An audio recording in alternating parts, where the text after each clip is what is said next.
Up first this evening, the Minister of National Security, Robert Montague, is assuring the nation that plans have been put in place to deal with criminals who flee the dragnet of the state of emergency. Mr. Montague addressed the issue in a statement to Parliament this afternoon. He told Gordon House that so far 10 wanted men have been detained, while another 83 persons believed to be connected to gangs are in custody. TVJ's Janella Precious was in Gordon House and now joins us live. Janella?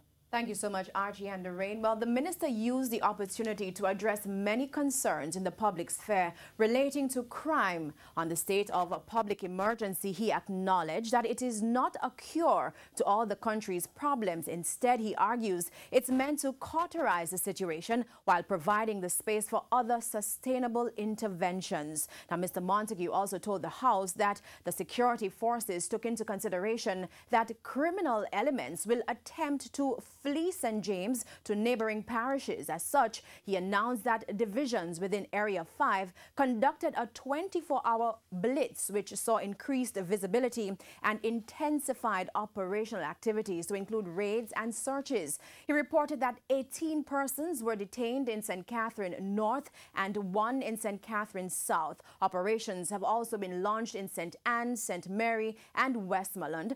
Portmore has also been identified as a likely area where displaced criminals are likely to go. Now, in fact, there have been targeted raids on several premises, but so far no one was apprehended.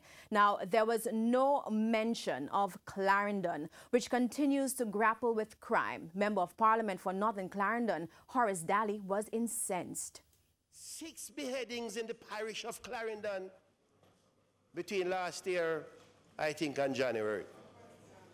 If you see something like this emerge, like kidnapping, I would have thought that there would have been a special squad put in place calling for extra help, because this is, you used to talk about ISIS when you were in opposition. This is not ISIS operating in Clarendon, you know.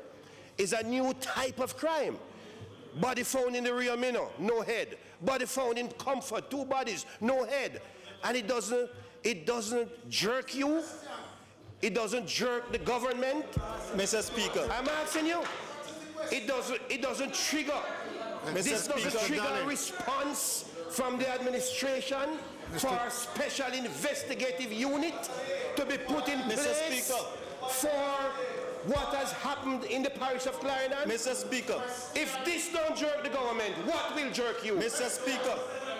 I am telling you, Mr. Speaker, that you have multilateral entities in Jamaica that can help you. Calling the FBI to help you in Clarendon.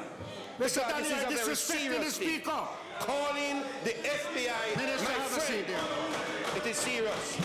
Now, another controversial issue, the ministerial interference in operational matters of the JCF. Now, that issue recently arose when Mr. Montague demanded a report from the Commissioner of Police into what led to the Palisados traffic pileup on New Year's Day. There was also a view that he was meddling in the allocation of police vehicles. The minister, while refuting suggestions of interfering with operational matters of the JCF, said this.